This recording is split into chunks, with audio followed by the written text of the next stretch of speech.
झीलों की नगरी उदयपुर या एक तरह से कहे मेवाड़, जहाँ महाराणाओं का शासनकाल रहा है, उनका राजपाट रहा है। यहाँ पर महाराजा या फिर महाराणा कहे, महाराणा जहाँ रहते थे, पैलेस, बड़े बड़े महल, वो तो हम देखते हैं और कई जगह पढ़ते भी उनके बारे में, लेकिन हम ये नहीं जानते कि उनके प्रधानमंत्री या फिर जागीरदार, जो बड़े बड़े जागीरदार हुआ करते थे उस समय में, उनके लिए क्या रहने की व्यवस्था हुआ करती थी, वो कहाँ रहते थे, किस तरह से उनका घर होता था, किस तरह से उनके घर को बनाया जाता था।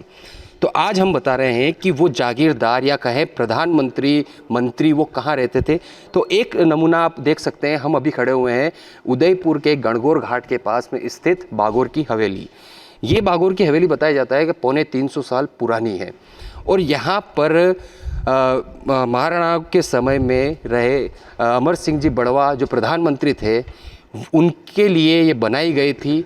और इसमें सबसे बड़ी बात है, उदयपुर में 125 से भी ज़्यादा हवेलियाँ बनी हुई, लेकिन उन सब में सबसे बड़ी हवेली यही है। और इस हवेली में 125 से भी ज़्यादा कमरे हैं, जिन कमरों की क्या इतिहास है, इसका स्ट्रक्चर क्या है, कितना बड़ा है, क्या क्या इसमें सुविधाएं थी, इसके लिए हम जानेंगे। हमारे साथ में उदयपुर के गाइड है यूसुफ जी। क्या इतिहास है यूसुफ जी इसका? इतिहास जैसा यहाँ पे माना जाता है कि ये हवेली अमरचंद बड़वा ने बनवाई थी उनके रेजिडेंस के लिए, और जब उनकी डेथ के बाद इस हवेली का कोई वारिस नहीं था, तो महाराणा संग्राम सिंह सेकंड ने इस हवेली को अपने छोटे भाई महाराणा नाथ सिंह जी को दे दी।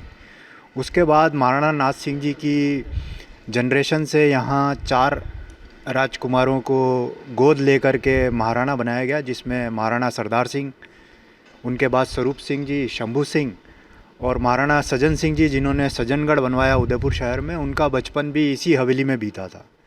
तो हवेली का जो पूरा वास्तुशास्त्र है वो हिंदू कल्चर और उसके हिसाब से बना हुआ है, और उसी को हम आगे जाके एक्सप्लोर करेंगे, देखेंगे कि ये इसकी बनावट के अंदर क्या क्या विशेषताएं रखी गई।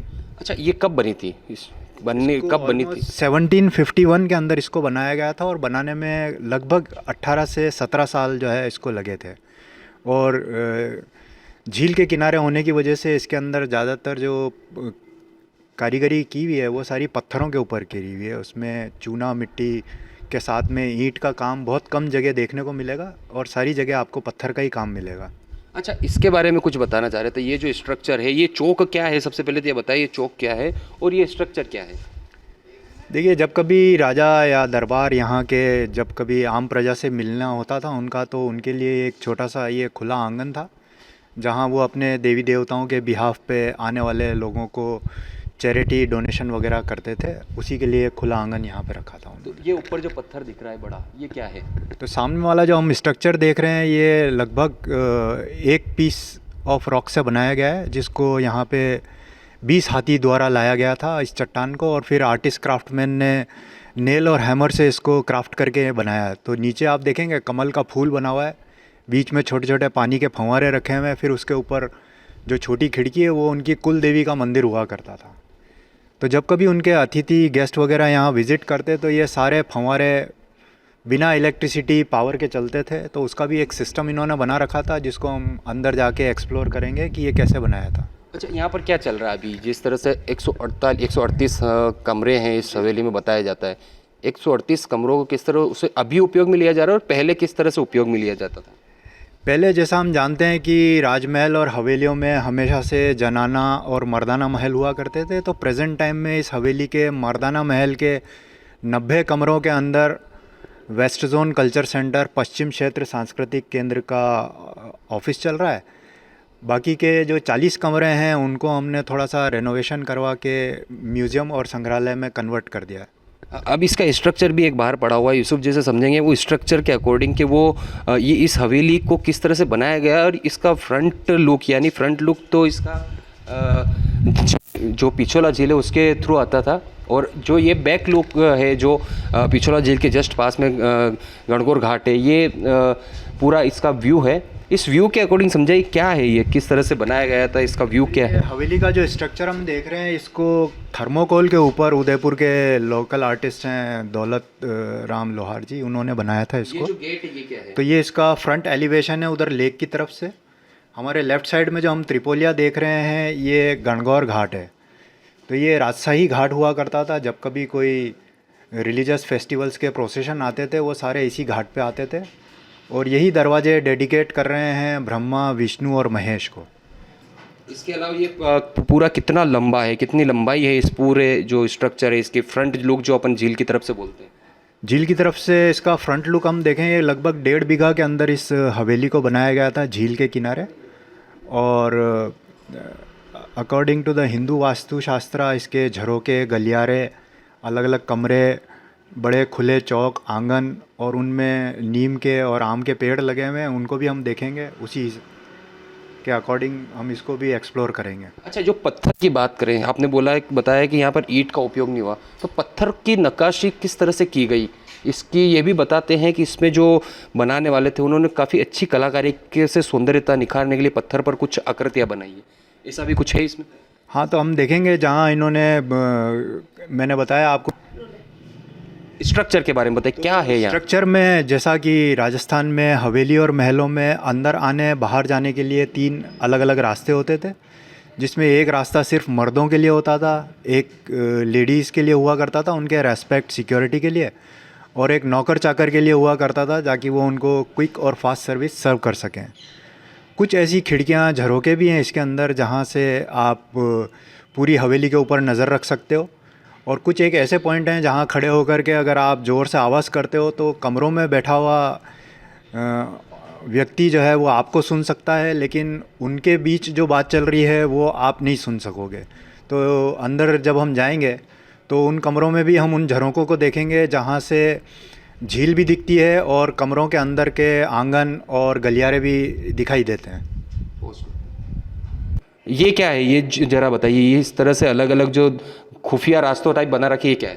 तो इन हवेलियों में अंदर आने बाहर जाने के लिए जो अलग अलग रास्ते थे, अभी हम मर्द वाले एंट्री के ऊपर खड़े हैं। ये जो सामने ये जो दरवाजा है ये मर्दों का दरवाजा, मर्दों के अंदर आने जाने के लिए दरवाज़ा था। और मेरे लेफ़्ट साइड में जो आप रास्ता देख रहे हो वो लेडीज़ जनानियों के लिए हुआ करता था, जो इस महल में आने जाने के लिए उनके लिए रखा गया। मतलब ये इतनी गैप हुआ करती थी दोनों रास्तों के बीच में। और ये क्या है, ये थोड़े पिलर लगा रखे हैं? पिलर वगैरह जो हमने बाहर पत्थर और चट्टान का जो काम देखा था उसको पूरा स्टैंड करने के लिए इन्होंने ये कॉलम और पिलर्स यहाँ पे रखे हुए हैं। अच्छा, वो जो ऊपर जो बड़ा पत्थर लगाया था, हाथियों से उठा के लाए थे उसको, उसके लिए बचाने के लिए।